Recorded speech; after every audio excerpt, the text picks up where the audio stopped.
Okay guys, so here is the Dwarves deck that I am currently running. Um, the one thing I like about the Dwarves deck is that it's actually relatively simple to play. Um, the basic idea of it is to get a large carryover through Yarp and Ziggurin and Mahakam Defender. You want to go pretty deep round one. Your turn one is pretty much always going to be Broverhoog, Saskia, Roach, get Yarp and Ziggurin. You want Yarp and Ziggurin out as soon as possible because whenever you play a Dwarf ally, Yarp and Ziggurin gets boosted by one. So what that means is that the earlier the T's played, is the more chance the T has to actually get buffed by the other Dwarves that you're playing. So you want to basically always get him on turn one. Then you want to follow it up with a Mahakam Defender or a Mahakam Guard or ideally Dennis Cranmer. This then buffs the Yarp and Ziggurin. Dennis Cranmer buffs all the other dwarves, obviously. Playing the Mahakam Guards and buffing the Yarp and Ziggurin is kind of just asking to get scorched. You're going to get scorched at some point anyway if they have it, so it's not that big a deal. But generally, I like to get Yarp and Ziggurin turn one. If they haven't passed, then get your resilient units out, because then that gives you an even bigger carryover going in round two when they eventually do pass. Whenever they pass, if you've won round one, then you'll hopefully have the large carryover, and at that point you can just pass straight back and get them to commit even more cards, and then hopefully you'll have card advantage going into round three. So let's talk about the cards in a little bit of detail. Hopefully the Mahakam Defender, it's relatively straightforward, to be honest. The Mahakam Defender is obviously a resilient dwarf, really good, because the Mahakam Guard then obviously gives a +5. Same with the Yarp and Ziggurin, also a dwarf. The Dwarven Mercenaries have been really impressive, mostly for dodging weather. So whenever your opponent, if you're playing against the Frost Monsters deck, if they Frost a row, you can Dwarven Mercenary, pull Yarp and Ziggurin or Mahakam Defender, buff it into another row, then they'll play more Frost, then you get to do the same again if you have another Dwarven Mercenary, and then if they go for it a third time, or even if you don't have this, then you can First Light away the weather, if that's what you want to do. Generally, if they First Light the row with Yarp and Ziggurin on it, I'm not that worried. If I have Dwarven Mercenary, I'll pull it out, but if I don't, then I'll just still play my Mahakam Defenders, my Mahakam Guards, and start buffing the Defenders, because if they Frost the row with Yarp and Ziggurin on it, then he's just going to boost himself anyway. It's not a big deal. If they play Rain or Fog on it and it starts damaging Yarp and Ziggurin, I'm a little more inclined to clear it, but generally I don't mind that much. Then we have Mahakam Guard, really good. Boost your resilient units. Pretty self-explanatory. Roach, again, pretty self-explanatory. It sets up for that explosive turn where you Broverhoog into Saskia, gets Roach, gets Yarp and Ziggurin. It's 23 power. For one card, your opponent generally has to play 2 or 3 cards to catch up with that. So it's a really good source of card advantage in this matchup. Dennis Cranmer, dwarf, buffs all your other dwarfs.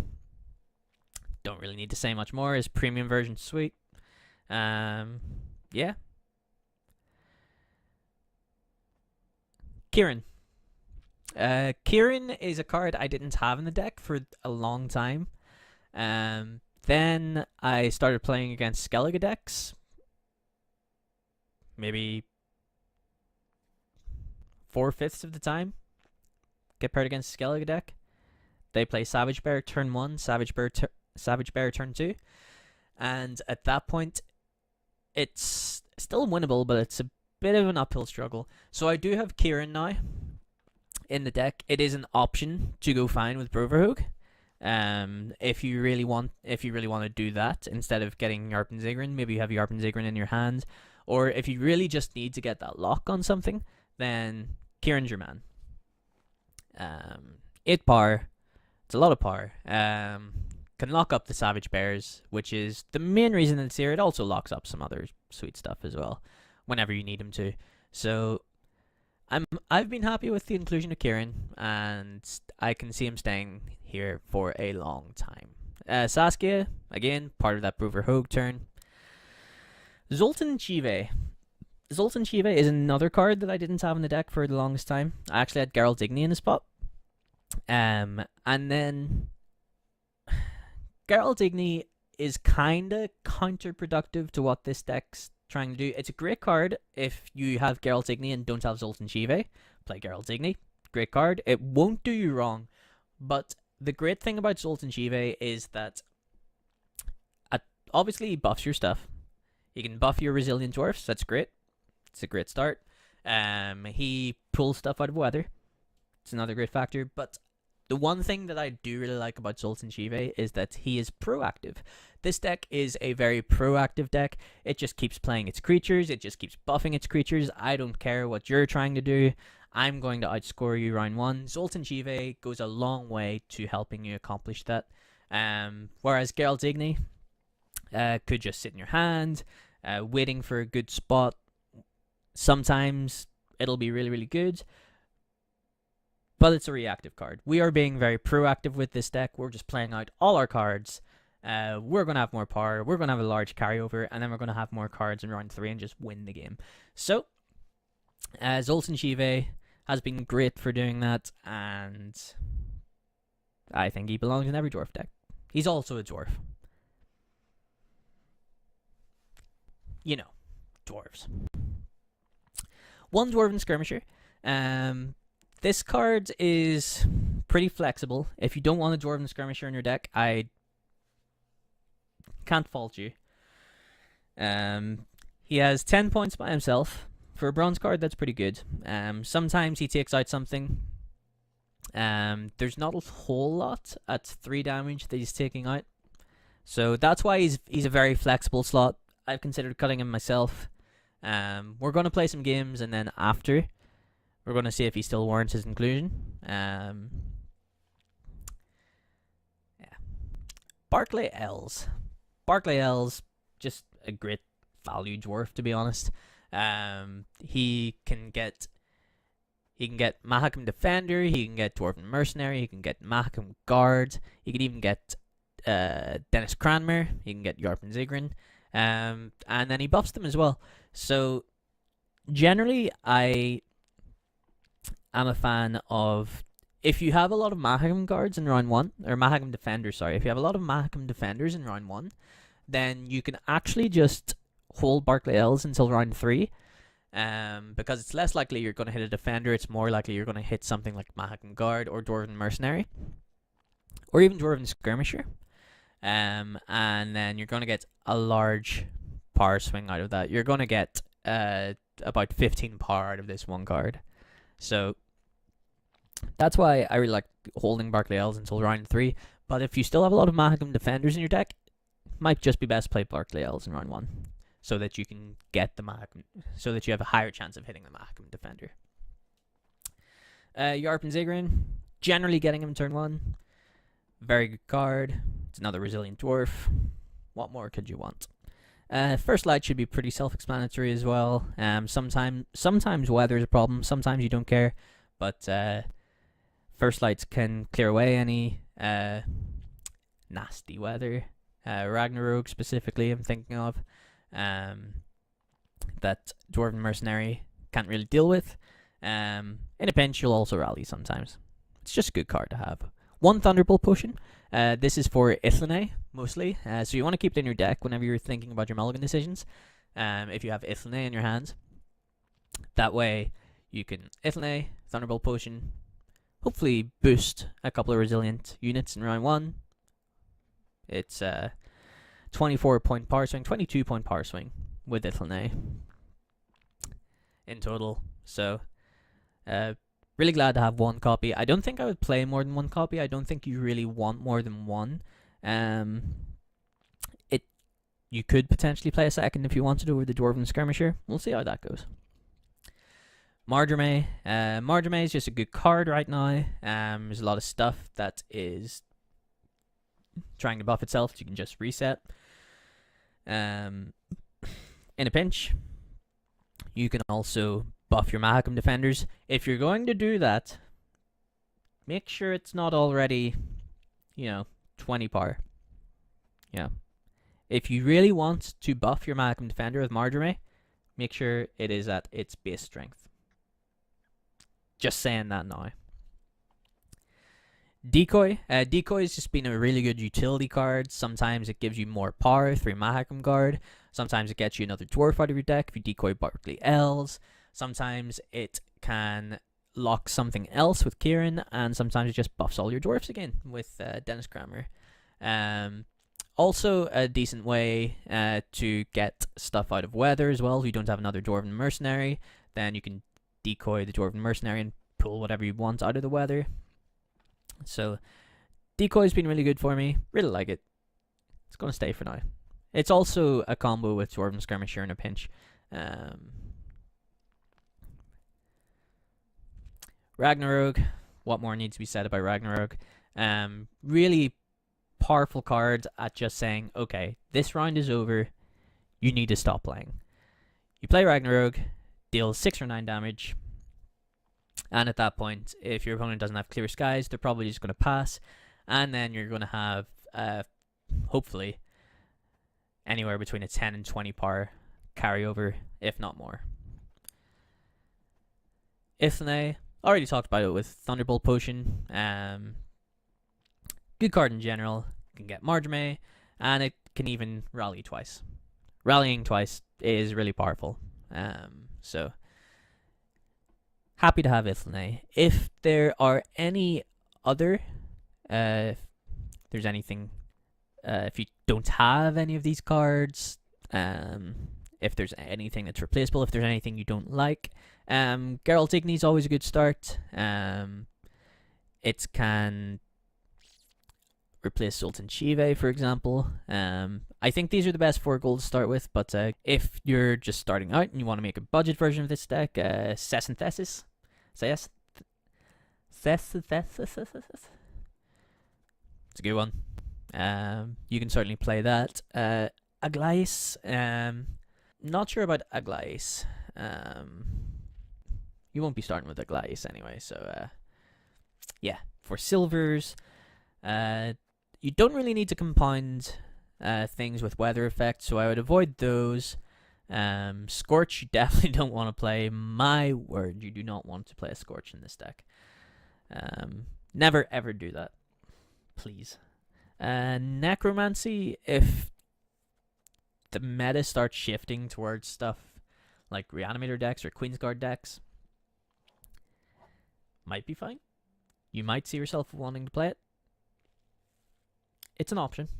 I don't think it's the worst card. Ida Emian. I think I had this card in the deck for a long time. It was fine. Quen signing a Mahakam Defender is pretty powerful. Sometimes you clear skies, you decoy, you clear skies again. Sometimes it's nice to have for the weather effect as well. The fog can be pretty good in some scenarios, but most of the time you're just going to be outscoring them, and Ida doesn't really help you with that much. So that's why we've replaced her, but you can certainly play Ida Emian. Cleaver is good replacement for Kieran if you don't have Kieran. It's also a dwarf. But Kieran also has the bonus effect of being able to move stuff out of weather. So say, for example, you have a large Mahakam Guard for whatever reason. Kieran gives you that option to be able to pull stuff out of weather, your own stuff out of weather. Especially in round 3, when the resilience units no longer matter. You can pull something out. Olgierd, if you want even more carryover, you can certainly play Olgierd. Wouldn't recommend Yavin in this deck, mostly because the goal that you're trying to accomplish is just outscoring them. you're giving them 12 power, and then you're probably going to replace it with like 10 or 11 power in the form of Mahagam guards. Sometimes you get Adrenaline Potion for 12 power. Sometimes you get Marjorie, which might even be good. Sometimes you do get Zoltan Chive or Ragnarok. Swings and roundabouts. Not a card that I would play. Again, if you're considering budget versions of the deck, Adrenaline Rush isn't the worst card to go for. If you one Adrenaline Rush, if you don't have Yarp and Ziggurin, it's totally fine. Epidemic. Epidemic I have been considering over one Marjorie. Again, for the Savage Bear problem, you'll notice that apart from Barclay L's, Epidemic won't hit any of our creatures in the event of Savage Bears being in play. The one thing that's been holding me back from doing that is that this one's probably not the best for any other matchup, pretty much. It's the one reason I haven't gone for it. So yeah, the pros of the Dwarves deck is that I think it's a relatively easy deck to play. At the end of the day, all you're doing is going pretty deep in round one, trying to outscore your opponent, getting some huge resilient creatures. The only thing to take into consideration are cards like, well, the main things to take into consideration are cards like Geralt Igni and Scorch. Scorch, I've seen a relatively high amount, I would say. So just don't put yourself in a position where you can have both a Yarp and Ziggurin and a Mahagam Defender Scorched. Don't put all your eggs in one basket either. Don't make a 40 power Yarp and Ziggurin, for example, by just keeping on buffing it. Hopefully you'll have another Mahagam Defender where you can split up the power. Have like a 16 power Mahagam Defender and a 15 power Yarp and Ziggurin, for example. Don't give your opponent a really good opportunity to kill two things with Scorch.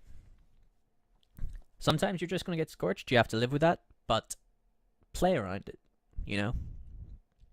Divide up your power a little.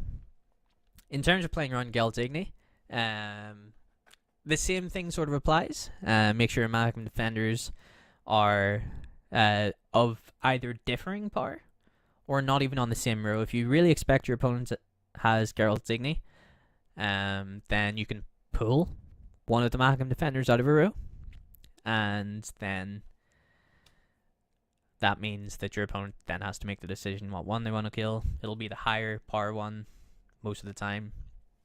Or sometimes, the Dwarven Mercenary plus Mahagam Defender, it won't even add up to 20 power, so you pull it into this row here, into the ranged row, and all of a sudden they can't Geralt Igni anything at all, which is really good. Another tip to keep in mind is that don't use your decoy too early or too aggressively. Sometimes you get your resilience units locked, and decoy is a good workaround for that. So say they quite early unlock your defender or your Yarp and Ziggurin, you can actually decoy, and that unlocks the dwarf.